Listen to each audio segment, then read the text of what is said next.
على إيمان المسلمين والمؤمنين بولاية علي أمير المؤمنين عليه السلام. اللهم صل على محمد وآل محمد.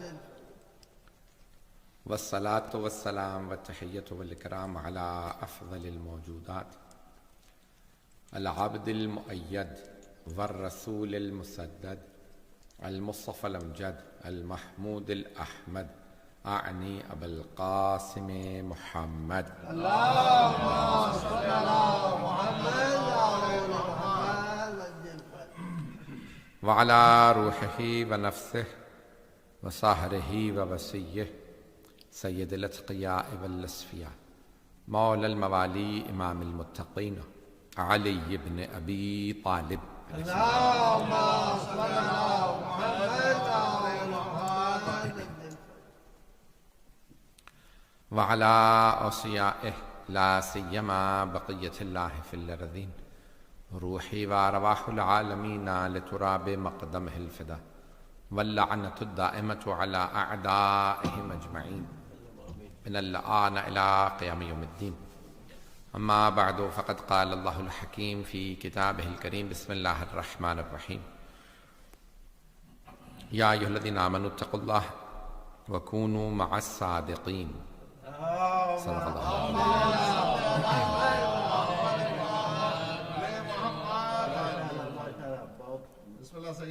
سورہ فاتحہ کی درخواست بھی ہے آج اس حالثہ کے مجلس سے یہی ہے لسٹ یا مرحومین کی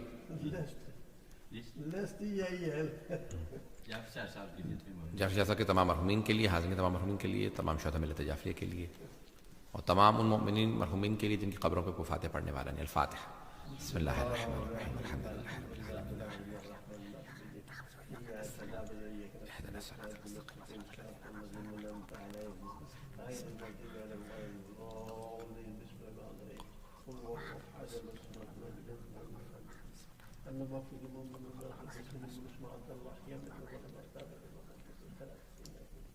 اللهم صل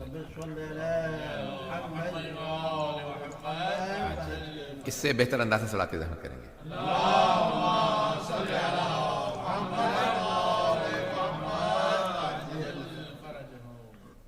میں نے سورہ توبہ کی آیت نمبر 119 کا انتخاب کیا. ابتدائے سورہ توبہ کے اندر بسم اللہ کی تلاوت نہیں کی جاتی لیکن وسط میں کی جا سکتی ہے اور اس کی آیت ہے اللہ بڑے واضح الفاظ میں فرمایا یا ایھا الذین آمنوا. خطاب ہے اہل ایمان سے. بسم اللہ بسم اللہ. 2 ہفتے بعد دوبارہ واپس تو اللہ جس سے خطاب کر رہا ہوتا ہے اسے توجہ دینی چاہیے کہ کس سے خطاب ہے. کبھی اللہ کہتا ہے یا بنی آدم، اے بنی آدم، اے اولاد آدم. کبھی یا ایھا الذین ہادوا. کتنا اللہ کا پیارا انداز ہے. جیسے مسلمانوں کو پکار رہا ہے ویسے ہی یہودیوں کو بھی پکار رہا ہے تاکہ وہ یہ نہ کہیں ہمیں جب بلایا ہی نہیں قرآن میں تو ہم قرآن کی کیوں سنے ہیں. تو یا ایھا الذین ہادوا، اے یہودیو. تو یا ایھا الذین آمنوا تو یہاں اہل ایمان سے خطاب ہے. تو میں اس کو پہلے پیش کر چکا ہوں اس لیے فوراً آگے بڑھوں گا. یا ایھا الذین آمنوا، اے ایمان والو. اتقوا اللہ، تقوی اختیار کرو. تو اس کا مطلب ہے ہر مومن متقی نہیں. میں اس بات کو پہلے پیش کر چکا ہوں، توجہ ہے. اللہ کہہ رہا ہے مومنو متقی بن جاؤ. ہر مومن متقی نہیں ہے، نہیں تو اللہ نہ کہتا مومنو متقی بن جاؤ. ہر متقی مومن ہے. چھٹے امام سے پوچھا گیا کہ مولا یہ تقوی کی نشانی کیا ہے؟ تو آپ نے فرمایا کہ جو حرام سے بچے اور خدا کے امر کے سامنے تسلیم ہو جائے وہ متقی ہے. تو تقوی یہ ہے کہ پرہیزگار انسان حرام سے بچے، گناہوں سے بچے. حتیٰ واجب کا ترک کر دینا بھی حرام ہے. واجب کا ترک کر دینا بھی حرام ہے. واجب کو چھوڑنا حرام یا حرام سے بچنا بھی واجب ہے. پتہ نہیں لوگ ہیں یا نہیں. حرام و واجب متضاد ہیں. جو چیز حرام ہوگی اس کا الٹ واجب ہوگا، جو چیز واجب ہوگی اس کا الٹ حرام ہوگا. بات واضح ہوئی؟ اور مقادی فکر کا نہیں پیش کر رہا، فقہ جعفری کو پیش کر رہا ہوں. تو اب یہاں پہ اللہ سبحانہ وتعالیٰ فرما رہا ہے یا ایھا الذین آمنوا اتقوا اللہ، اے ایمان والو متقی بن جاؤ، تقوی اختیار کرو، پرہیزگار بنو. وَكُونُوا مَعَ الصَّادِقِينَ، اور صادقین کے ساتھ ہو جاؤ. آدھا مجمع ساتھ ہے، آدھا نہیں ہے. خطاب مومنوں سے، پہلا خطاب متقی بننے کے لیے، پھر اللہ یہ کہہ رہا ہے وَكُونُوا مَعَ الصَّادِقِينَ. یہ نہیں کہا سچے بن جاؤ، کہا سچوں کے ساتھ ہو جاؤ. بھئی مومن کو خطاب ہے جب متقی بن جاؤ گے نا تو پھر اس کے بعد صادقین کے ساتھ ہو جانا، کیونکہ سچا بننا تو ایمان کی شرائط میں، تقوی کی شرائط میں نہیں ہے مجمع. بھئی اگر متقی ہے تو اس کا مطلب ہے سچا ہے، تو سچا بننے کی نہیں ہے اللہ کا مطالبہ. یہ نہیں کہ سچے بن جاؤ، کونو الصادقین نہیں کہا سچے بن جاؤ، نہیں، کونو مع الصادقین. کچھ ایسے سچے ہیں جس جیسا بن نہیں سکتے، ان کے صرف ساتھ ہو سکتے ہیں. کچھ ایسے سچے ہیں، آئیں ذرا میں آپ کو کچھ پہچان کروا دوں کہ کیسے سچے ہیں. کچھ ایسے سچے ہوتے ہیں کہ جن کے صرف ساتھ ہو سکتے ہیں، ان جیسے نہیں ہو سکتے. اب نہ کہیے گا ہم جیسے، ہم ان جیسے نہیں ہو سکتے، ان کے صرف ساتھ ہو سکتے ہیں، ساتھ ہو سکتے ہیں. کچھ ایسے سچے ہیں.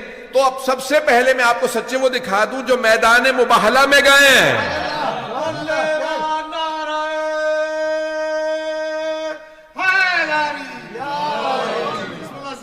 توجہ ہے نا جانے کی راہ. تو جو میدان مباہلہ میں گئے ہیں، اگر سبھی سچے جا سکتے ہوتے تو پھر اللہ کبھی نہ کہتا سچوں کو لے جائیے، جھوٹوں پہ ہم لعنت کریں گے. تو اب جو میدان مباہلہ میں گئے ہیں ان جیسے سچوں کے ساتھ ہونا.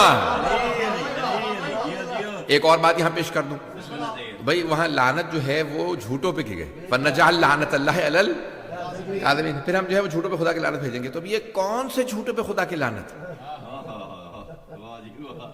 یہ کون سا جھوٹا ہے جس پہ خدا کی لعنت ہے؟ ہمارے ایک بہت بزرگ عالم دین تھے، انتقال ہو گیا، خدا خیر رحمت فرما. سندھ سے تعلق تھا، تو کہنے لگے کہ بھی میں تقریر کر رہے تھے قم میں، تو کہنے لگے میں یعنی تجارت کرتے ہیں لوگ، بزنس مین ہیں زیادہ تر جو دکاندار. تو کہنے لگے مولانا یہ آپ نے آیت پڑھی ہے کہ فَنَجْعَلْ لَعْنَةَ اللَّهِ عَلَى الْكَاذِبِينَ، جھوٹوں پہ خدا کی لعنت. تو ہم تو کاروبار چلتے نہیں جب تو جھوٹ نہ بولے، تو تھوڑا بہت تو آگے پیچھے ہو جاتا ہے. تو یہ کیا مطلب، یعنی سب پہ لعنت ہے؟ تو اچھا وہاں پہ سب طلبا بھی سب تعجب کرنے لگے کہ نہیں کس کس پہ واقع لعنت ہے، کس پہ لعنت نہیں، کن جھوٹوں پہ لعنت ہے، کس پہ نہیں. جھوٹ گناہ کبیرہ میں، لیکن آیا ہر جھوٹے پہ لعنت ہے؟ ہر جھوٹے پہ لعنت نہیں، اس جھوٹے پہ لعنت ہے جو حق کے مقابلے میں آ جائے.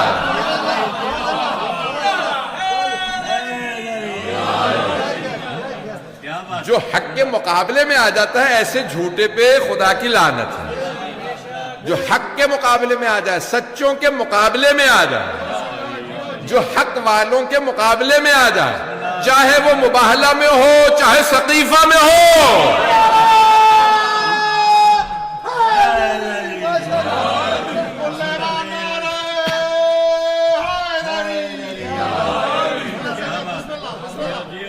تو جانے گرامی سچوں کے مقابلے میں کبھی نہ. اچھا اب جو حق کے ساتھ ہوتا ہے نا، تو جب وہ حق کے ساتھ ہوتا ہے اس کی بخشش ہو جاتی ہے، کیونکہ حق کے ساتھ ہونے والا لازمی نہیں ہے کہ وہ پورا پرفیکٹ ہو، عادل ہو، ما کمال ہو. حق کے ساتھ ہے تو اس میں آہستہ آہستہ کمال آتا جائے گا. بھئی تھوڑی سی توجہ کیجئے گا. جو سورج کے ساتھ ساتھ رہتا ہے تو روشنی پڑتی رہتی ہے، جو حق کے ساتھ رہے گا اس پہ عکس آتا رہے گا. حق کے ساتھ رہنا بہت ضروری ہے. ساتھ رہو گے تو کچھ نہ کچھ اثر آئے گا، اور جس پہ حق کے ساتھ رہ کے بھی اثر نہ آئے تو اس پہ بھی لعنت ہے. بات پہنچی نہیں پہنچی؟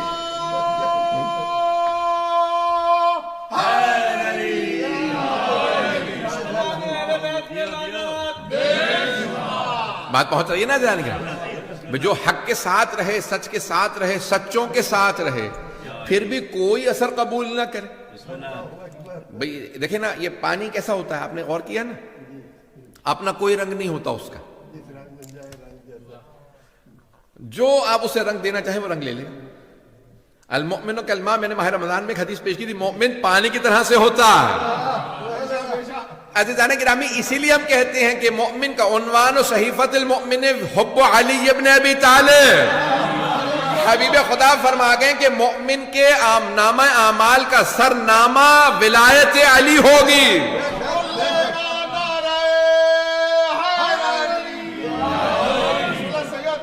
چلیے گا عزیزان گرامی. تو اب یہ حب علی جو ہے وہ صحیفہ مومن کا جو نامہ اعمال ہے، میں جو آج پوری تمہید باندھی ہے، میں جو پیش کرنا چاہ رہا تھا کہ خود خمسہ کا موضوع ہے چھٹے امام صاحب کی زندگی. عزیزان گرامی اللہ نے کہا کہ سچوں کے ساتھ ہو جاؤ. صادق نبی نے دین کی بنیاد رکھی، ان کے بعد حدیث بیان کرنے پہ پابندی لگ گئی. اب حدیث کو جب دوبارہ بیان کر کے دین کو ریوائیو کرنا تھا، احیاء کرنا تھا، تو پھر کسی صادق امام کی ضرورت تھی کہ وہ صادق امام اس فقہ محمدی کو زندہ کریں. تو فقہ جعفری ہی فقہ محمدی ہے، وہی فقہ علوی بھی ہے، وہی فقہ فاطمی بھی ہے، وہی فقہ حسنی بھی ہے، وہی فقہ حسینی بھی ہے، وہی فقہ سجادی بھی ہے، وہی فقہ باقری بھی ہے. اور صرف فقہ جعفری نہیں ہے، وہی فقہ کاظمی بھی ہے، وہی فقہ رضوی بھی ہے، وہی فقہ تقوی بھی ہے، وہی فقہ نقوی بھی ہے، وہی فقہ عسکری بھی ہے، وہی فقہ مہدوی بھی ہے.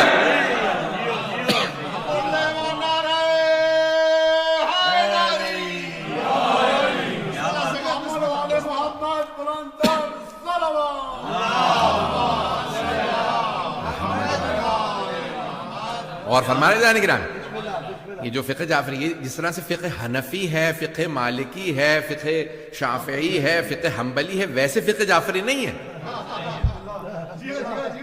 بہت سے کہتے ہیں بھئی یہ اسکول آف تھاٹ ہے، ٹکرا جائیں. یہاں تک کہ ایک صاحب نے کتاب لکھی ہے کہ اگر ائمہ اربعہ سمجھتے ہیں نا، 4 امام جنبے میں نام لیے ہیں، ائمہ اربعہ کی اگر تمام چیزوں کو جمع کر دیا جائے، میری اپنی تحقیق نہیں ہے کہ میں نے چاروں فقہوں کو پوری طرح سے اول ذاکر دیکھا ہو، ان کی تحقیق پیش کر رہا ہوں. وہ کہتے ہیں کہ اگر ائمہ اربعہ کے تمام احکام کو جمع کر دیا جائے، حرام کو جمع کر دیا جائے، تو کچھ حلال نہیں رہتا.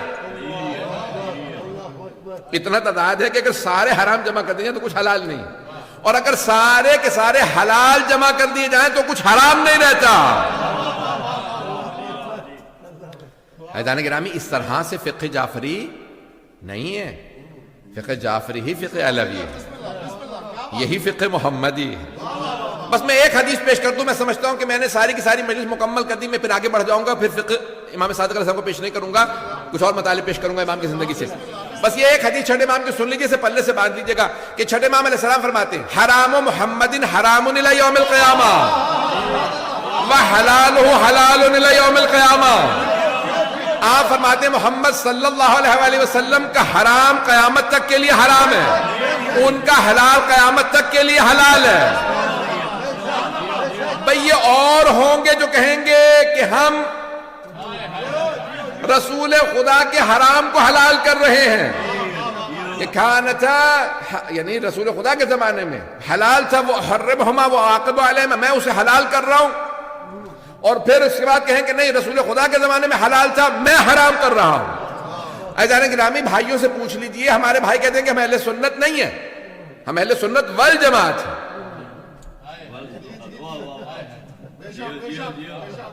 اہل سنت ہمیں ہونے پہ اعتراض نہیں ہے، ہم بھی اہل سنت ہیں.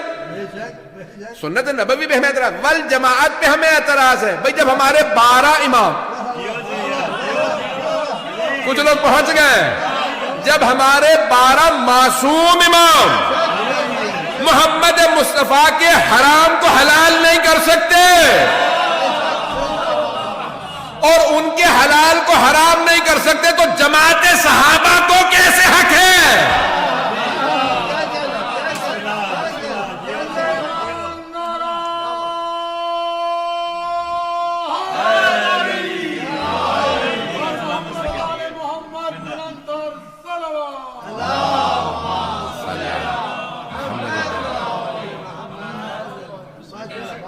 ہمیں صرف اعتراض یہ ہے کہ جماعت کو حق نہیں ہے.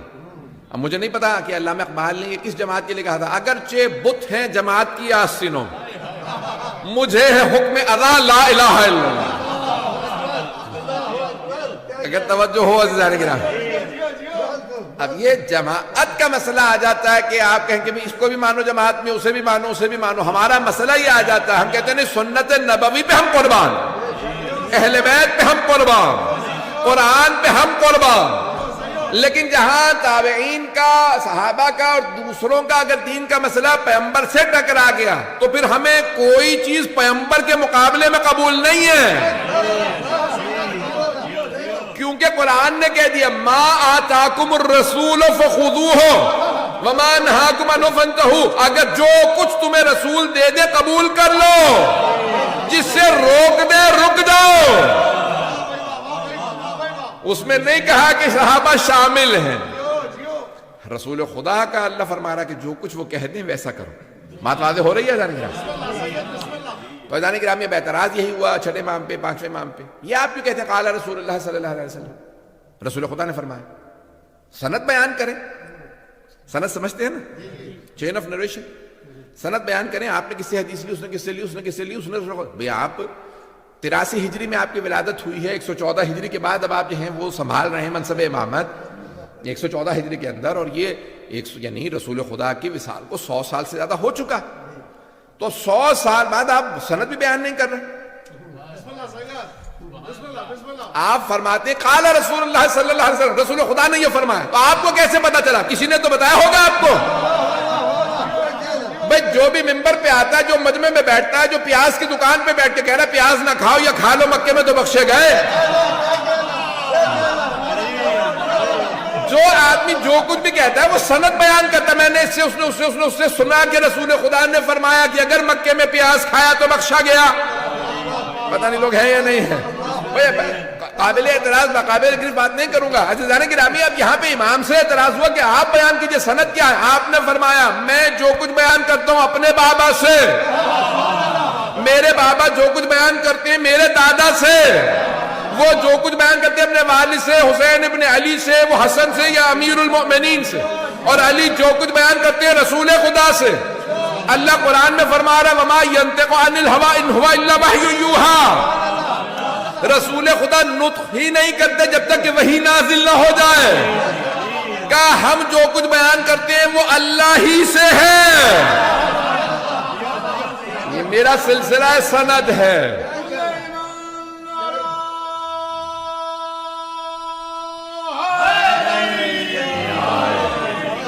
توجہ ہے جانے کی نام ہے. کہیں میرا سلسلہ سند ہے، آج بیان کر دیا، آئندہ بیان نہیں کروں گا. میں جو کچھ بیان کرتا ہوں وہ اسی سلسلے سے. عزیزان کرام، امام کے شاگردوں میں 4000 سے زیادہ شاگرد. اچھا یہ ایسے نہیں شاگرد جو الف بے پڑھ رہے ہیں تو وہ بھی شاگرد ہے. اب کوئی مثال کے طور پہ مکتب میں پڑھنے آ گیا، مولا مجھے الف بے پڑھا دیں. مولا یہ تو نہیں کہتے تھے کسی اور سے جا کے الف بے پڑھ لیں. مولا کہتے تھے الف بے پڑھنے آیا، الف بے ہی سکھاؤں گا. لیکن یہ جو 4000 یونیورسٹی میں تھے نا، امام کے جو حوضے میں تھے، یہ 4000 الف بے پڑھنے والے نہیں تھے، وہ مسجد میں آیا کرتے تھے. یہ تو مدینے میں امام علیہ السلام کا حوضہ تھا، بہت بڑی بلڈنگ جو بھی میں نے خود دیکھی ہے، 2002 تک تو تھی. اس کی دیواریں یعنی خراب ہو گئی تھی، اس کے یعنی کھڑکیاں دروازے توڑ دیے تھے. تو کسی نے کبھی یہاں، میں نے کبھی روک دیں گا نہیں، جا نہیں سکتے، اتر نہیں سکتے. میں نے کہا ساری بس رکی رہے، بس میں جلدی سے جا کے زیارت کر کے آ جاؤں. میں زیارت کرنے گیا تو یقین مانیے ایسی خوشبو آ رہی تھی، کھنڈر سے ایسی خوشبو تھی کہ پتہ چلتا تھا صادق آل محمد کے قدم آئے. تو میں کسی کو سنا رہا تھا، کہنے لگے نہیں آپ کے کوئی شیعہ ادھر ڈال گئے ہوں گے. ایک صاحب مجھ سے کہنے لگے کہ شیعہ. میں نے کہا تو پھر مانو نا، کچھ ہستیاں ایسی ہیں کہ جن کے کھنڈر پہ بھی لوگ عطر ڈال کے جاتے ہیں. مدرسہ کھنڈر پہ بن جائے تو لوگ وہاں عطر ڈال کے جاتے ہیں. اوروں کے متعلق میں کچھ نہیں کہوں گا. عزیزان گرامی، یہ جناب صادق آل محمد علیہ السلام کا کرم ہے. 4000 شاگرد، اور یہ سب لوگ ایک بقول ایک صاحب کے کہ یہ سب ریسرچ پیپر لکھ رہے تھے. پی ایچ ڈی یا ایم فل لیول کا یہ سارے کے سارے شاگرد تھے. اور اس کی دلیل کیا ہے؟ کہ ان کے شاگردوں میں ایک سے ایک قابل آدمی، اور انہی کے شاگردوں میں سے امام ابو حنیفہ بھی ہیں، امام مالک بھی ہیں. امام ابو حنیفہ صرف 2 سال پڑھے، امام مالک 7 سال پڑھتے رہے. اور امام مالک اپنی کتاب میں لکھتے ہیں کہ میں نے نہ کسی کتاب میں پڑھا، نہ دیکھا، نہ سنا اتنا قابل انسان اور اتنا باتقوی زہد والا آدمی جتنا کہ جعفر ابن محمد.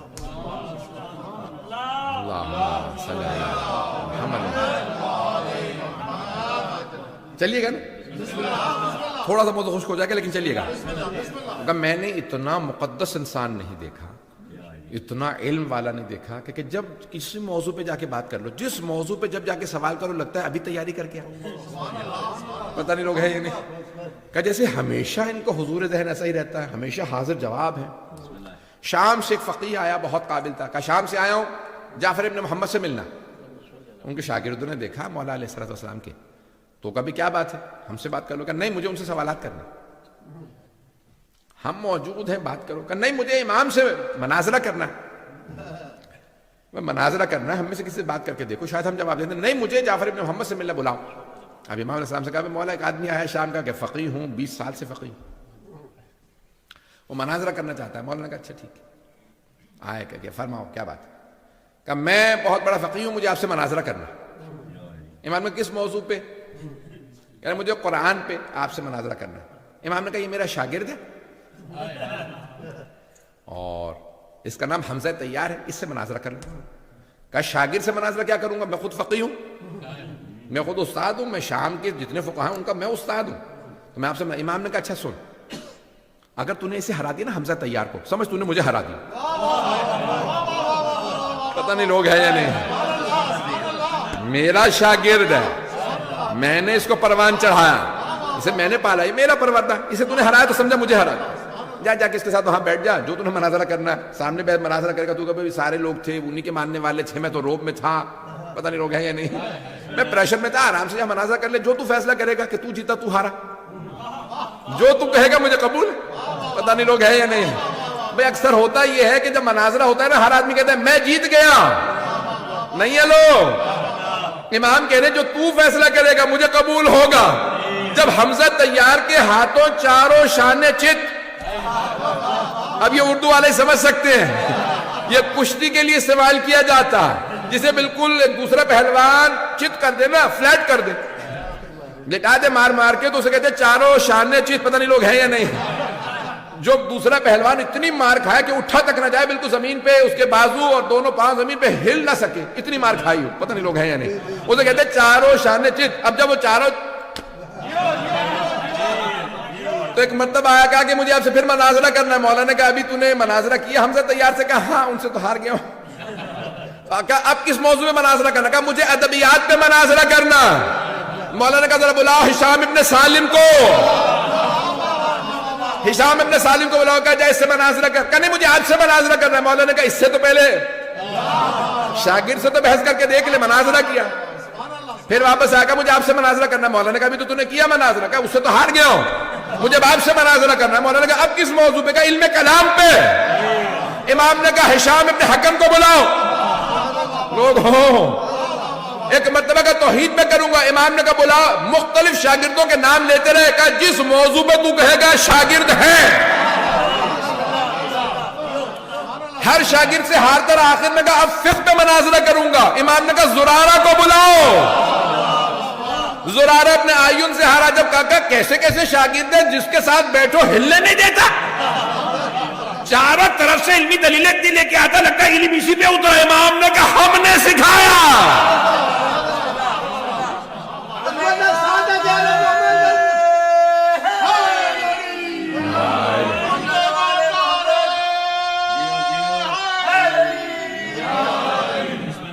توجہ ہے ذہن گرامی، یہ امام کے شاگرد، یہ امام کے پروردہ. ذہن گرامی مختلف بڑے بڑے علماء. ایک مرتبہ خود یونان کا، گریس اس زمانے میں بڑا ایڈوانس مانا جاتا تھا، یونان کے بڑے بڑے فلاسفہ گزرے تھے، بڑے بڑے اطباء گزرے تھے، ڈاکٹرز گزرے تھے میڈیسن کے اندر. تو ایک ڈاکٹر آیا، اس نے کہا بھی میں ملنا چاہتا ہوں تمہارے استاد سے. امام نے کہا کہ بلاؤ. کبھی کیا کس چیز کے ایکسپرٹ ہو؟ اس نے کہا میں مثال کے طور پہ زولوجی کا میں ایکسپرٹ ہوں، طب میں ماہر ہوں، جانوروں کے میں نے بڑے سارے مختلف جانوروں کے میں نے علاج کر کے دیکھے ہیں، ان سے مختلف میں نے بیماریوں کے. امام نے کہا اچھا. تو اب امام نے ایک مرتبہ اگر آپ توحید مفضل اٹھا کے دیکھیں، اگر سننا چاہیں گے، میں ایک دلیل دوں گا. گھبراہٹ آپ کی بتا رہی ہے کہ کوئی علمی موضوع سننے کے موڈ میں نہیں ہے آپ، حالانکہ روزے بھی ختم ہو گئے اب تو. رضوان گرامی ایک مرتبہ امام علیہ الصلوۃ والسلام نے کہا کہ اچھا تم زولوجی سارے، تم نے ڈاکٹر تھا، یعنی جس کا آپ کی زبان میں کہتے ہیں ڈنگر ڈاکٹر، ایسے ہی ہے کہ جانوروں کا ڈاکٹر ہے، تو کبھی تم ڈانگر دیکھتے رہے ہو، مختلف جانوروں کو دیکھتے رہو، بتاؤ کیا؟ ہاں یہ میں اس طرح سے ہوتا ہے، ویسے علاج ہوتا ہے۔ میں نے کہا ٹھیک ہے، اس کے بہت سے سوالات ہیں، میں تفصیل کا وقت نہیں ہے، سن لیجیے گا۔ میں بہت پیارے انداز سے کوشش کروں گا کہ امام کے مطلب کو ایسا پیش کروں کہ دلوں میں ہوتا ہے، ذہن میں جگہ بنے۔ تو امام علیہ السلام نے کہا تم نے دیکھا کہ پرندے جو ہیں وہ انڈے دیتے ہیں، بہت سے ریپٹائل جس کہا جاتا ہے وہ بھی انڈے دیتے ہیں، فش ہیں انڈے دیتی ہیں مختلف۔ کہہ گے ہاں۔ امام نے کہا تم نے پرندوں کے انڈوں کو دیکھا، ان کے سائز مختلف ہوتے ہیں، شکل مختلف ہوتی ہے، توجہ ہو۔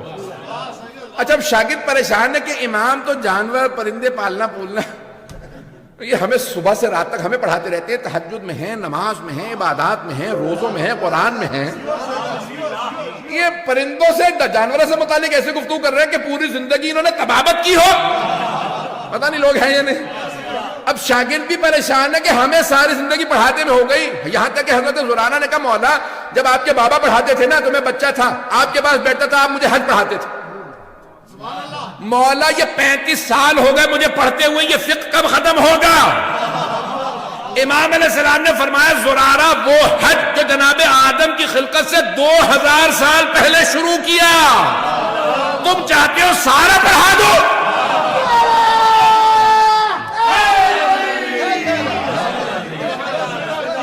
ایسے ایسے شاگرد تھے، اب سارے پریشان کہ امام ہمیں فقہ پڑھا رہے ہیں، قرآن پڑھا رہے ہیں، تفسیر پڑھا رہے ہیں، حدیث پڑھا رہے ہیں، رجال کلام اتنے علوم پڑھا رہے ہیں، یہ طبیب آ گیا، لگتا کہ اس کے بھی استاد امام ہیں، سیکھا ہوا وہ آیا، تجربہ وہ کر کے آیا۔ امام نے کہا اچھا میں ایک مثال دے رہا ہوں، میں نے کہا دلوں میں اتارنا چاہتا ہوں، پورا خونِ جگر دے رہا ہوں، میرے ساتھ رہیے گا، بڑے الفاظ کو اس طرح سے پیش کروں گا، امام کی خوبصورتی کو نہیں لا سکتا، لیکن کوشش کروں گا کہ آپ کے دلوں میں امام کا عشق و محبت بڑھ جائے۔ ایسا کہ امام نے کہا کہ تم نے دیکھا کہ مختلف پرندے انڈے دیتے ہیں، کہا تو ان کے سب پرندوں کے رخ الگ الگ ہوتے ہیں، ان کے رنگ الگ الگ ہوتے ہیں، پرندوں کے رنگ الگ الگ ہوتے ہیں۔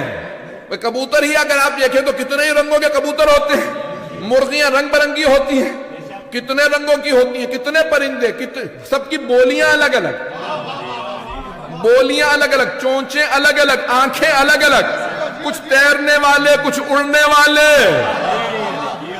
امام نے کہا کہ تم دیکھو سب کے انڈے ایک جیسے ہوتے ہیں، چھوٹا ہو بڑا ہو، جب کھولو گے تو سفیدی اور زردی، سب میں سفیدی اور زردی ہی ہوتی ہے۔ توجہ، انگریزی میں بھی دیکھیں گے تو یہی کہا جاتا ہے سفیدی اور زردی، یوگ ہوتا ہے ابلیمیا ہوتا ہے، یہ کہا کہ سب میں ایک ہی زردی اور سفیدی، اور کچھ نہیں ہے، تیسری چیز نہیں ہوتی، سب میں زردی سفیدی ہوتی ہے۔ اگر کوئل کہیں جا کے بے کے گھونسلے میں انڈا رکھ دے، اس کا انڈا گرا دے، اب سیک رہی ہے، اس کو بیا سیکے گا، پھر بھی کوئل ہی کا چوزا نکلے گا۔ توجہ بھائی، انڈے بدلتے رہیں اس میں سے وہی نکلے گا، اتنے سب میں ایک ہی زردی ایک ہی سفیدی، لیکن جب چوزے نکلتے ہیں بولیاں الگ الگ، رنگ الگ الگ، پر الگ الگ، بنانے والے کو پتا ہے کس کے انڈے میں کیا اثر رکھنا ہے۔ وہ خالق اتنا باریک بین ہے، اتنی فائن لائن ڈرا کرتا ہے کہ کبھی دھوکہ نہیں ہوتا یہ کس کا انڈا تھا۔ پتہ نہیں لوگ پہنچے یا نہیں پہنچے، جس کے اب امام عزیزان گرامی، اس کی اگر آپ جتنی گہرائی میں سوچئے گا اتنا زیادہ آپ کو سوچنے پہ مجبور ہوں گے کہ بیان کرنے والا صرف وہی ہو سکتا ہے جو حجت خدا، حجت خدا کے علاوہ کوئی بیان نہیں کر سکتا، یہ وہی بتا سکتا ہے جسے اللہ نے علم دے کے بھیجا ہو، یہ وہی بیان کر سکتا ہے اس کی خلقت کا ہدف کیا تھا، کہ اتنے پرندوں کے اندر اتنی بولیاں، اتنے رنگ، اتنی نسلیں، اور اس کے اندر کتنی انواع اقسام کے پرندے ہیں، ان میں کچھ اڑنے والے ہیں، اور پرندوں کے پر ہوتے ہیں، بہت سے اڑ نہیں پاتے ہیں، کچھ تیرتے ہیں کچھ تیر نہیں پاتے ہیں، کچھ پانی میں ڈالو تو مر جائیں گے، کچھ پانی نہ ہو تو مر جائیں گے، پتہ نہیں لوگ ہیں۔ تو ساری باریکیاں اللہ نے خلق کی۔ کہا آپ نے بات تو بہت بڑی کی، یہ بتائیے کہ آپ کے نزدیک انسانی بیماریوں کی جڑ کیا ہے؟ امام نے کہا میدا، نہیں پہنچا سکا۔ تو کہا کیوں؟ کہا کیونکہ انسان جو کچھ خوراک کھاتا ہے میدے میں وہی انسان بنتا ہے، وہی کچھ اس پہ اثر کرتی ہے۔ یہ انگریزوں نے آج اپنے ٹی ویوں پہ پروگراموں کے نام رکھے ہیں، you are what you eat, نہیں ہے لوگ، ایسا ہے یا نہیں ہے؟ You are what you eat. 1400 سال پہلے، نہیں 1400 نہیں، 1250 سال پہلے جعفر الصادق علیہ السلام فرما گئے معدے کا خیال رکھو باقی سب صحیح ہو جائے گا. یہ انسان جو کچھ کھاتا پیتا ہے ویسا ہی ہو جاتا ہے. اسی لیے کہا شراب سے اجتناب کرو، حرام سے اجتناب کرو، گناہوں سے اجتناب کرو.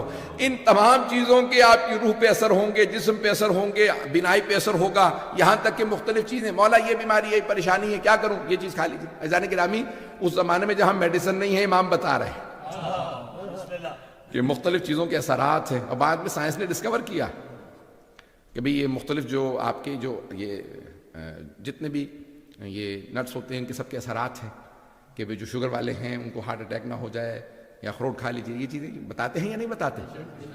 چلیں آپ لوگ سننا نہیں چاہتے، میں آگے بڑھوں گا. عزیزان گرامی، یہ امام صادق علیہ السلام کا کمال ہے. جیسے شاگرد آ جائیں گے امام اس کے حساب سے سکھا رہے ہیں. ایک سادہ سی مثال دینا چاہتا ہوں. لندن کی ایک یونیورسٹی کے اندر میں نے 15-16 سال پہلے میں نے ایک پی ایچ ڈی کے لیے اپلیکیشن دی.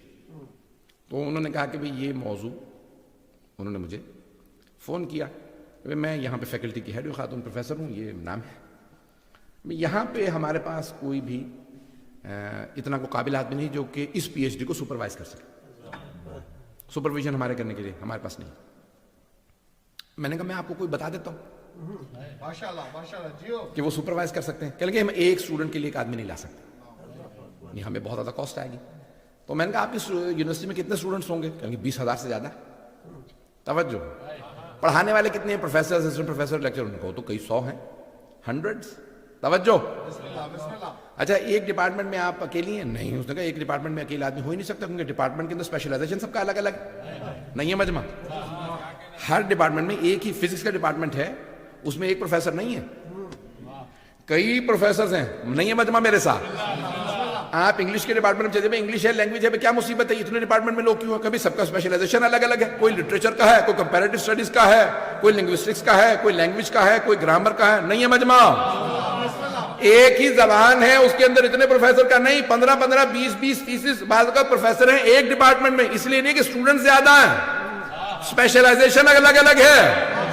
اتنی بڑی یونیورسٹی، 20,000 سے زیادہ وہاں پہ اسٹوڈنٹس، 500 سے زیادہ پروفیسر لیکچرر، لیکن امام صادق کے ایک شاگرد کو پی ایچ ڈی نہیں کرا سکتے. 4,000 شاگرد چھٹے امام کی بارگاہ میں پی ایچ ڈی کر رہے تھے. ان سب کی صلاحیت ختم ہو گئی تھی، چھٹے امام کی باقی تھی.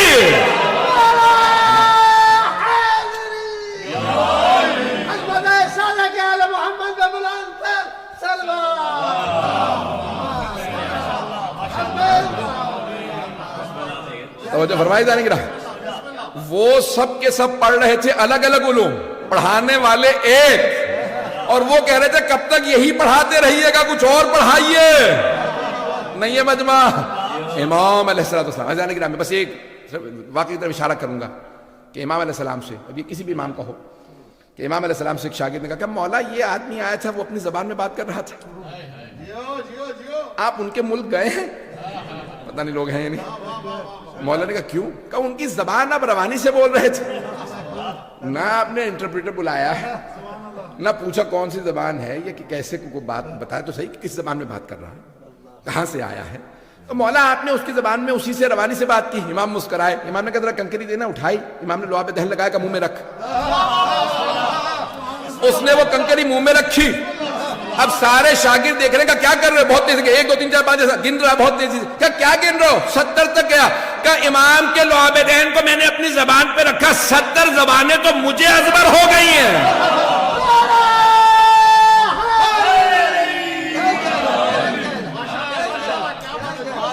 کہ 70 زبانیں تو مجھے ازبر ہو گئی ہیں، جن کے لعاب دہن کا اثر ایسا ہو. سوچیے ان کے خون کا اثر کیسا ہو. عزیزان گرامی، ائمہ اہل بیت علیہم السلام. تو عزیزان گرامی، یہ امام علیہ السلام کا بحث میں زیادہ تفصیل میں نہیں جا رہا ہوں، بس 1 2 واقعہ کی طرف اشارہ کروں گا کہ امام کے شاگرد بڑے بڑے قابل شاگرد ہیں امام علیہ السلام. امام کے شاگردوں میں سے ایک شاگرد کا نام، آپ نے یہ واقعہ سینکڑوں مرتبہ سنا ہوگا، مجھ سے بھی سن لیجیے. نام ہے ہشام ابن حکم، کوفے کے رہنے والے ہیں، شیعہ ہیں، اور بہت نوخیز سے، ابھی ان کی داڑھی بھی نہیں آئی تھی، تو یہ امام کے شاگرد تھے. تو امام کے پاس آئے ملنے کے لیے مدینے میں. مولا نے ایک مرتبہ کہا کہ بھئی جب گئے تو مولا بار بار دیکھ رہے ہیں وہ ہشام آنے والا. لوگوں کو مولا کون آنے؟ کبھی ابھی آنے والا. جیسی وہ آیا مولا نے ابا اتاری، ہشام کوڑا ہے. اچھا، حضرت ہشام بہت زیادہ امام کے عاشق تھے. جب دیکھا مولا مجھے اتنا، وہ جیسے ہاتھوں کو چومے پاؤں کو چومے مولا ان کو گلے لگا رہے ہیں. میرے پاس آ کے بیٹھے. اب سب دیکھ رہے ہیں بھئی بڑے بڑے جلیل القدر اصحاب موجود ہیں، نہیں ہے مجموعہ، بس سفید ریش موجود ہیں. امام ان کو اتنی محبت ساتھ بٹھا. کہا بھئی تم سب کو بتاؤ کہ تم جب شام گئے تھے تو تم نے کیسے ہماری امامت کا دفاع کیا؟ کہ تم سب ہمارے دین کا دفاع کرتے ہو کہ ہماری ولایت و امامت کا دفاع کرتے ہو؟ اب سمجھ میں آیا امام کیوں احترام دے رہے ہیں کہ یہ جاتا ہے ہماری امامت کا دفاع کرتا ہے. کہا ذرا سب کو بیان کرو کہ تم جب شام گئے تھے تو تم نے کیسے ہماری امامت کا دفاع کیا؟ کم مولا جب آپ کے سامنے آتا ہوں تو مجھ سے بولا نہیں جاتا، لگتا ہے کہ میری زبان پہ تالے لگ گئے. مولا بول نہیں سکتا یار. مولا نے کہا کہ مجھے اپنا امام مانتے ہو؟ کہ بے شک مولا آپ ہی کو تو امام مانتے ہو. پھر میں حکم دے رہا ہوں بیان کرو اگر سننا چاہے. تو کہا مولا میں جب شام گیا تو عامر جو مفتی اعظم، یہ کہتے ہیں آپ لوگوں کی زبان میں مفتی اعظم، چیف مفتی کیا، اور شام کا سب سے بڑا جو مفتی تھا تو مفتی اعظم شام، تو وہ وہاں دمشق کا موجود تھا، ممبر پہ تھا. تو ایک مرتبہ میں بھی جا کے بیٹھ گیا مسجد میں. تو اس نے کہیں کہہ دیا سلونی قبل ان تفقدون. بس جس کا دماغ خراب ہوتا ہے وہ علی کے مقابلے میں آ جاتا ہے. اس نے کہا کہ سلونی قبل ان تفقدونی. تو میں نے ہاتھ کھڑا کیا کہ اے شیخ میں سوال کر سکتا ہوں؟ میں کہا بیٹا جو سوال کرنا کرو. کہ لیکن یہ میں بتا دوں میں بچہ ہوں. جب امام سے ملنے ابھی داڑھی پوری نہیں ہے، 16-17 برس کے. جب امام سے آئے ہیں ملنے تو 18 برس کے، 19 برس، اس سے زیادہ نہیں تھے. تو وہ کہا بھی میں بچہ ہوں، میں بچکانا سوال کروں گا، آسان سے سوال کروں گا، برا تو نہیں منائیں گے. کہا نہیں جو پوچھنا ہے پوچھ لو.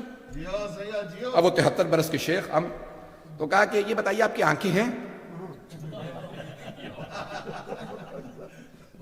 بہت مفتی اعظم نے غصے میں دیکھا، دیکھ بھی رہے ہو پھر سوال کر رہے. میں نے تو آپ سے پہلے کہا تھا میں بچہ ہوں، میں بچکانا سوال کروں گا. اگر آپ برا منا رہے ہیں تو کہہ دیجئے کہ سلونی میں نے جھوٹا کہا تھا، آپ جھوٹے ہیں کہہ دیجئے، میں بیٹھ جاتا ہوں. اب وہ سمجھ گیا کہ یہ بہت تیز آدمی. کہا کہ نہیں میں سلونی تو میں نے کہہ دیا ہے، جو پوچھنا پوچھو گا. بتائیے آنکھیں ہیں آپ کی؟ کہہ لیں گے ہاں آنکھیں ہیں. کیا کرتے ہیں آپ آنکھوں سے؟ کہا آنکھوں سے دیکھتا ہوں. اچھا آپ کے کان ہیں؟ کہنے کان بھی ہیں تم دیکھ رہے. کہا بتائیے کانوں سے کیا کرتے ہیں؟ کہا کانوں سے سنتا ہوں. کہا آپ کے ہاتھ ہیں؟ کہا کیا کرتے ہو؟ کہا محسوس کرتا ہوں. زبان ہے؟ کہا بول تو رہا ہوں. کہا نہیں زبان ہے؟ کہا ہاں ہے. کیا کرتے ہیں؟ بولتا ہوں چکھتا ہوں. ناک ہے؟ ہاں. کیا کرتے ہیں؟ سونگتا ہوں. کہا اچھا آپ کا دماغ بھی ہے؟ کہنے لگے دماغ ہے. تو کہیں گے دماغ کیا کام کرتا ہے؟ تو کچھ سوچنے لگا. کہ جب آنکھیں دیکھتی ہیں نا تو دماغ تصدیق کرتا، جو دیکھا وہی دیکھا، کچھ اور نہیں دیکھا. جب کان سنتے ہیں نا تو دماغ تصدیق کرتا، جو سنا ہے وہی سنا، کچھ اور نہیں سنا. جب ہاتھ محسوس کرتے ہیں نا تو دماغ تصدیق کرتا، کنفرمیشن دیتا ہے کہ وہی محسوس کیا جو محسوس کیا. توجہ ہو. تو کہا اچھا حواس خمسہ جب محسوس کریں تو دماغ تصدیق کرتا. کہیں گے ہاں. تو اس کا مطلب ہے آپ یہ کہنا چاہ رہے ہیں آپ کے اس جسم میں دماغ امام کا کام کرتا ہے؟ کچھ دیر سوچتا رہا. کہا ہاں کہہ سکتے ہیں. نہیں کہا کہہ سکتے ہیں، صحیح ہے یا غلط؟ کہیں گے ہاں اس جسم کے اندر دماغ جو ہے وہ امام کا کام کرتا ہے. کہا آپ کے 6 فٹ کے وجود کو تو امام کی ضرورت ہے اور اس ساری کائنات کو امام کی ضرورت نہیں.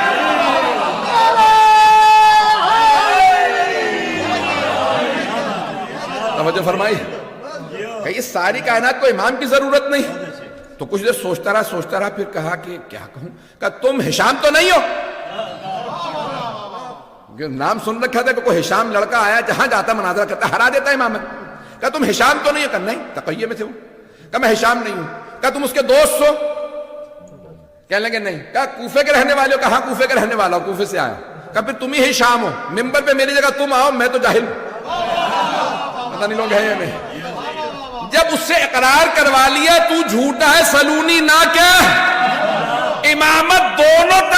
ثابت کی امامت ہے بھی اور بلا فصل بھی.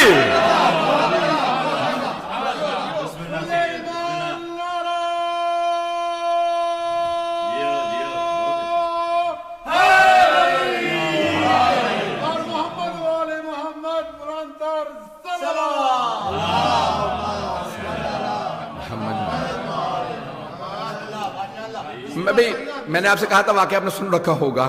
میں اپنے اسلوب سے اپنے انداز سے سنانے کی کوشش کرتا ہوں کہ اس میں ایک چاشنی پیدا کرنے کی کوشش کرتا ہوں کہ لوگ اس کو سنیں تو اس میں سے ایک نیا پہلو کے انداز سے اس کو پیش کروں. بھائی گرامی میں نے زحمت کو تمام کیا تھوڑا سا تفصیل سے کیونکہ مطالبات جو ہیں بانی مجلس کے دو ہیں مصاحب کے لیے تو میں پیش کر رہا ہوں. عزیزان گرامی چھٹے امام علیہ السلام کا جو دور تھا بڑا ہی ایک خوف اختناک کا. 40 منٹ سے زیادہ ہو گیا, میں 10 سے 15 منٹ لوں گا بس مصاحب کی, تھوڑا سا تو کوشش کروں گا کہ انشاءاللہ وقت کے اندر بات مکمل کر دوں. عزیزان گرامی یہ جو دور تھا چھٹے امام کا کہ بنی امیہ جا رہے ہیں, بنی عباس آ رہے ہیں, امام نے اس دور سے استفادہ کیا. انہیں لڑنے دو, میں علم پھیلاتا رہوں گا. پہلے جنگیں اہل بیت ہی کے خلاف تھی. امام جانتے ہیں میرے بعد جو امام آئیں گے ان کے بھی خلاف محاذ ہوگا, تو اب میرے ہی پاس مہلت ہے, مجھے ہی فرصت مل رہی. امام نے فوراً اس فرصت سے استفادہ کیا اور فقہ اہل بیت کو رائج کر دی. اسی لیے فقہ جعفری کو ساتھ ساتھ کہہ دیا کیجئے کہ ہاں ہم جعفری ہیں لیکن فقہ اہل بیت کے مانیں. قوم مقدس کے بہت بڑے عالم دین نے جملہ کہا ہے مرجع تقلید, وہ کہتے ہیں کہ اتنا لفظ اہل بیت دہراؤ, اتنا دہراؤ. کیا مانتے ہو؟ اہل بیت. سیرت نبی کہاں سے لیتے ہو؟ اہل بیت سے. سنت نبی کسے سمجھتے ہو؟ اہل بیت سے. قرآن کسے سمجھتے ہو؟ اہل بیت سے. فقہ کس کا مانتے ہو؟ اہل بیت کا. تاریخ کس کی مانتے ہو؟ اہل بیت کی. تفسیر کس کی مانتے ہو؟ اہل بیت کی. توجہ, فضائل کس کے مانتے ہو؟ اہل بیت کے. مصائب کس کے مانتے ہو؟ اہل بیت کے. کہ اتنا اہل بیت اہل بیت اہل بیت کرو کہ ہر آدمی مجرم محسوس کرے. اگر ان کے پاس اہل بیت ہے تو ہمارے پاس کیا ہے؟ ہر آدمی محسوس کرے انہی کے پاس اہل بیت ہے. عزیزان گرامی اہل بیت اہل بیت اہل بیت اہل بیت رسول اہل بیت محمد آل محمد اتنا زیادہ ورد زبان بنا لیا. عزیزان گرامی اب امام علیہ السلام نے کیا کیا کہ اہل بیت علیہ السلام کا تعارف کروایا اور پہچان کروا دی. 148 ہجری میں امام کی شہادت ہوئی ہے. منصور دوانقی نام, عباسی خلیفہ ہے. پہلا تھا عبداللہ صفاح. صفاح کہا جاتا تھا صفاح, بہت ہی ظالم, خون بہانے والا. تو دوسرا یعنی منصور دوانقی, بہرحال تفصیل ہے لیکن میں وقت میں نہیں, یعنی تو منصور دوانقی بہت ظالم تھا. اس نے امام کو کئی مرتبہ زہر دلوانے کی کوشش کی. تو امام علیہ السلام نے کیا کیا کہ 2-3 چیزیں کی. ایک تو یہ کہ عراق گئے زیارات پہ اور ساری زیارات کے آداب بتائے, حرم بتائے, قبروں کے نشان بتائے, وہاں پہ باقاعدہ حرم کی تعمیر, تاکہ بعد میں آنے والے جب کہیں نا فقہ جعفری سے ثابت کرو تو امام کہیں میری سیرت سے ثابت. یہ لوگ جو کہیں گے نا کہ حرم گرا دو, حرم بنانا بدعت ہے, تو سارے فقہ میں ہو سکتی ہے, فقہ جعفری میں نہیں. پتہ نہیں لوگ ہیں یا نہیں. امام خود گئے. یہ زیارت وارثہ کہاں سے آئی؟ چھٹے امام علیہ السلام. حضرت صفوان نے جب سنی تو کہا مولا میں نے زیارت سنی تھی آپ سے, سن کے لکھی ہے, سنانا چاہ رہا ہوں, کہیں غلطیاں تو نہیں ہوئی. امام نے کہا سناؤ, تم نے کیا اپنے حافظے سے لکھی؟ انہوں نے سنائی. مولا نے کہا اس میں یہ غلطیاں تھی, ٹھیک کر لو. اب انہوں نے امام سے سن کے تصحیح کر کے ہمیں دی. پتہ نہیں لوگ ہیں یا نہیں. پھر کہا مولا آپ نے کربلا میں ایک زیارت پڑھی تھی, زیارت عاشورہ. مولا میں نے لکھی ہے. امام نے کہا سناؤ. پھر کہا اس کے بعد مولا آپ نے ایک دعا پڑھی تھی, امام نے کہا اس کا نام دعا القمہ. ہاں مولا یہ سناؤ. امام نے تصحیح کی. تو یہ ساری حضرت صفوان سے آئی. اب میں یقین مانیے کہ دل کر رہا کہ آدھا گھنٹہ بے شک مسائل پڑھوں, لیکن وقت نہیں. اب امام نے کہا کہ مولا آپ ہر حرم پہ گئے, نبیوں کی انبیاء کی زیارت ہے, نبیوں کی زیارت کی, امام حسین کی, کسی بھی آپ نے زری پہ, کسی بھی قبر مطہر پہ اتنا احترام نہیں کی جتنا یہاں. 40 قدم تک امام نے پشت نہیں کی, الٹے پاؤں پیچھے ہٹتے رہے. نہیں تو اکثر ہوتا 10-15 قدم بعد, 20 قدم بعد. کہا 40 قدم والا آپ نے پشت نہیں کی. مولا یہاں کون ہے؟ کہا یہاں ہمارے جد امجد, یہاں علی بن ابی طالب علیہ السلام, یہاں ہمارے کیا. مولا میں یہاں یہ نشان لگا دوں؟ مولا نے کہا ہاں, لیکن اعلان نہ کرنا, ابھی بھی میرے جد کے دشمن بہت زیادہ ہیں, خاص شیعوں کو بتانا. کہا مولا میں خاص شیعوں کو لا سکتا ہوں؟ کہا ہاں لا سکتے ہو. کہا اچھا مولا ہاں. بس وہ گئے, انہوں نے فوراً نشان لگا لیا. پھر 8ویں امام کے زمانے میں اعلان ہوا. اب چھٹے امام علیہ السلام نے پہلے کربلا گئے، سارے زیارات سب کچھ بتایا، یہاں کون کس طرح سے، یہ نشان، یہ مصائب، جب امام جاتے روتے کہ مولا کیوں رو رہے ہیں، کہ اس مقام پہ میرے چچا گرے تھے۔ اب یہ امام علیہ السلام نے مقامات بتائے تو حضرت صفوان نشان لگاتے رہے، اچھا مولا یہاں کیا ہوتا، کہ یہاں خیموں کے نشان تھے، اب تو جلا دیے گئے تھے نا، خیمے تو آگ لگ گئی تھی، مولا نے کہا یہاں میری پھپھیوں کے خیمے تھے۔ بس ایک مرتبہ کسی نے سوال کیا کہ مولا اس مقام پہ کیوں رو رہے ہیں، کہا میرے جد کا ایک چھوٹا سا بچہ تھا، اسے ہرملہ نے تیر مارا تھا۔ امام نے بڑی تفصیل سے ہر ایک مسائل بتائے، تو حضرت صفوان روتے بھی، امام کو دیکھتے روتے ہیں، اور پھر کہا کہ مولا، ایک مرتبہ جب مولا واپس آ گئے، مدینے آئے، تو منصور دوانت ملعون نے ایک رات امام کے گھر کو آگ لگوا دی۔ اب آپ سوچیں کہ اس امام پہ کتنے کتنے ظلم ہوئے۔ رات کا وقت تھا، امام گھر میں سو رہے تھے، امام کی بیٹیاں بھی اسی گھر میں تھیں،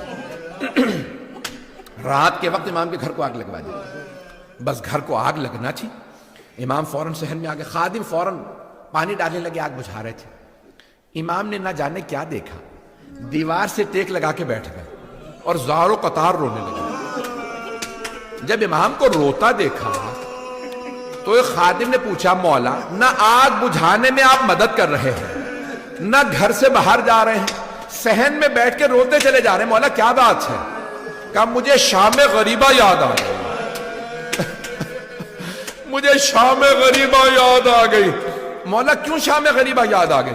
کہا دیکھ رہے ہو میری بیٹیاں دیکھ رہی ہیں میں صحیح سالم، مجھے چوٹ نہیں لگی، لیکن میری بیٹیاں کبھی مشرق سے مغرب میں دوڑتی ہیں، کبھی مغرب سے مشرق میں دوڑتی ہیں، لیکن جب میرے جد حسین مارے گئے تھے، میرے دادا سجاد چٹائی پہ پڑے تھے، کبھی اس خیمے سے بیویاں اس خیمے میں، میری پھپھیاں خیموں سے خیمے بدلتی تھی۔ اجرکم اللہ، اجرکم اللہ۔ امام علیہ السلام اتنا مولا عرصہ گزر گیا، مولا 50 برس سے زیادہ عرصہ گزر گیا، 60 برس ہو گئے، آپ پھر بھی شام غریبہ یاد کر رہے ہیں۔ مولا شام غریبہ نہیں بھلا سکے۔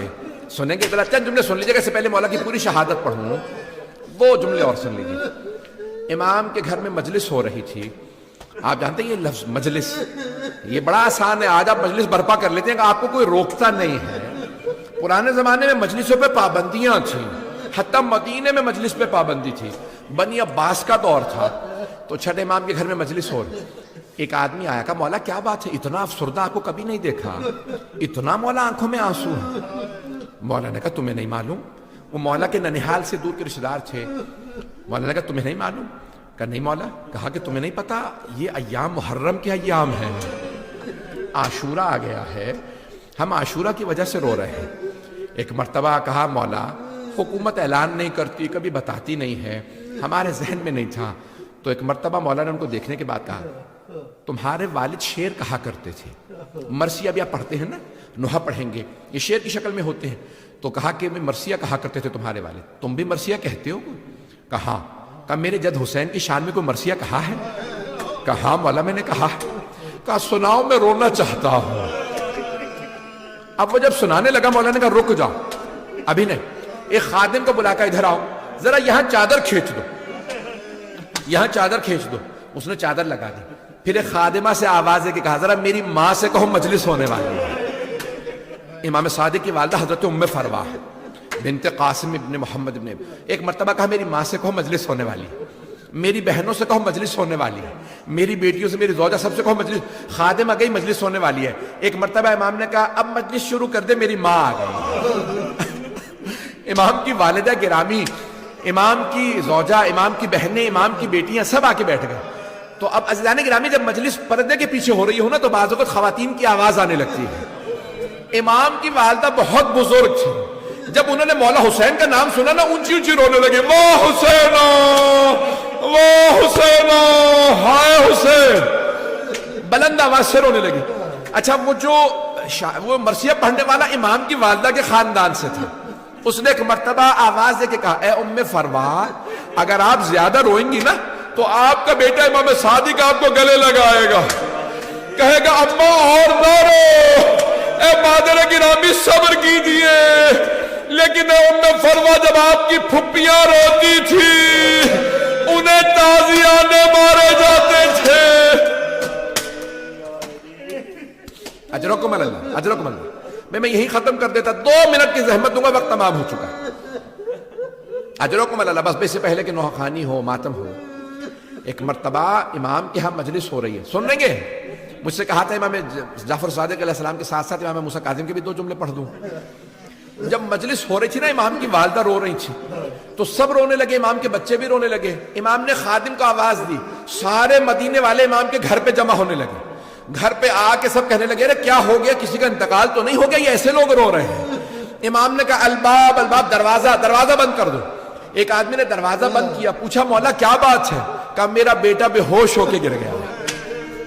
یہ ہو نہ ہو امام موسیٰ کاظم تھے, روایت میں نام نہیں ہے, لیکن ایک بچہ کہتا ہائے میری پھپھیاں, ہائے میرے جد حسین.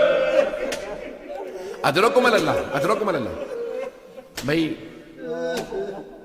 ہر امام علیہ السلام کا تابوت برآمد ہو, لیکن میں کہوں 4 تابوت بڑے ہی مظلومیت کے تابوت ہیں. میں جملہ پیش کر رہا ہوں. شاہ صاحب نے مجھ سے کہا تھا کہ بھی امام موسیٰ کاظم علیہ السلام کے 2 جملے ضرور پڑھ دیجئے گا. پیش کروں آپ کے سامنے. کہتے ہیں تاریخ کا سب سے بڑا جنازہ شاید امام جعفر صادق کا ہے. مدینے سے باہر سے لوگ آ گئے, 7ویں امام نے بڑے اہتمام سے غسل و کفن دیا, خود جنازہ پڑھایا. میرا جنازہ موسیٰ کاظم پڑھائیں گے.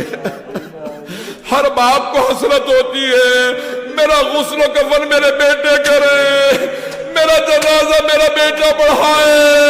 لیکن ہائے رے امام حسین, جنازہ میں گور و کفن پڑا رہا, دھوپ میں لاشا تھا.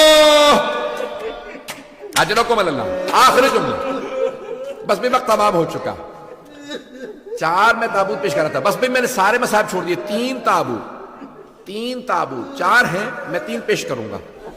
4 تابوت بڑے مظلومیت کے تابوت ہیں. پہلا جناب فاطمہ الزہرا کا, رات کی تاریکی میں تابوت اٹھا, بڑا مظلومیت کا تابوت ہے. وقت نہیں ہے, میرے ساتھ رہیے گا, کوئی رونے میں بخل نہ کرے. دوسرا تابوت ایک زندان میں اٹھا, ایک بیمار بھائی نے ہاتھوں پہ چھوٹا سا لاشا, آواز دے کے کہا 72 کے عزادار بابا. تیسرا تابوت امام سجاد کا, وصیت کی میرے بیٹے تعظیم سے مجمع کو نہ بلانا, میرے بابا کا دھوپ میں لاشا پڑا رہا. آخری جملے. چوتھا تابوت کس کا ہے, پل بغداد پہ ایک تابوت دھوپ میں پڑا ہے جس سے زنجیریں لٹک رہی ہیں.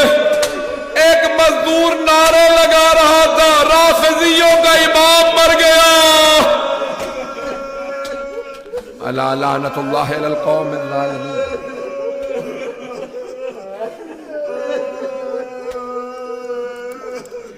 وَسَيَعْلَمُ الَّذِينَ ظَلَمُوا أَيَّ مُنْقَلِبٍ يَنْقَلِبُونَ.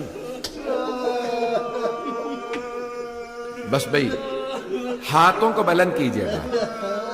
ایک جملہ صرف پیش کروں گا.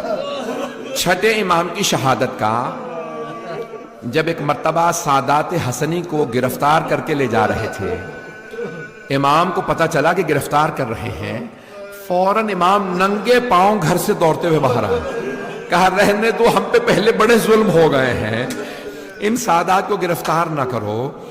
جب وہ لے جا رہے تھے نا, تو ایک مرتبہ کسی ملعون نے ایک نیزہ جس میں زہر بجھا ہوا تھا, امام صادق کا کسی نے کرتا کھینچا, دوسرے نے پشت میں نیزہ مارا, اسی میں زہر تھا. ایک مرتبہ جب امام 65 برس کے ہیں, جیسے امام کے نیزہ لگا امام زمین پہ گرے, آواز دی اپنے بیٹوں کو مجھے اٹھا کے لے جاؤ. امام سے اٹھا نہیں جا رہا تھا, زہر سرایت کر گیا تھا. میں آواز دے کے کہوں یا امام جعفر صادق, اے مولا آپ نے بیٹوں کو آواز دی مجھے اٹھا کے لے جاؤ. مولا لیکن ایک امام ذوالجنہ سے گرے, انہوں نے نہیں کہا میرے بیٹوں مجھے اٹھاؤ, آواز دی اماں میں گر گیا.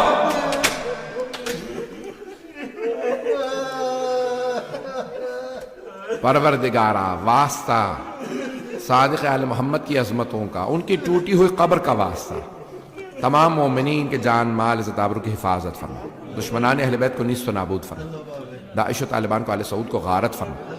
پروردگارہ دنیا کے حالات بہت سے خراب ہے, فلسطین کے, شام کے, بحرین کے, یمن کے, سب کی حفاظت فرما, کشمیر کے, نہ جانے کہاں کہاں, افغانستان, پروردگارہ سب کی حفاظت فرما. بانی مجلس کی توفیقات میں اضافہ فرما, ان کے تمام مرحومین کے, ہم سب کے تمام مرحوم کی شب جمعہ ہے, سب کی مغفرت فرما. ربنا تقبل منا انك انت السميع العليم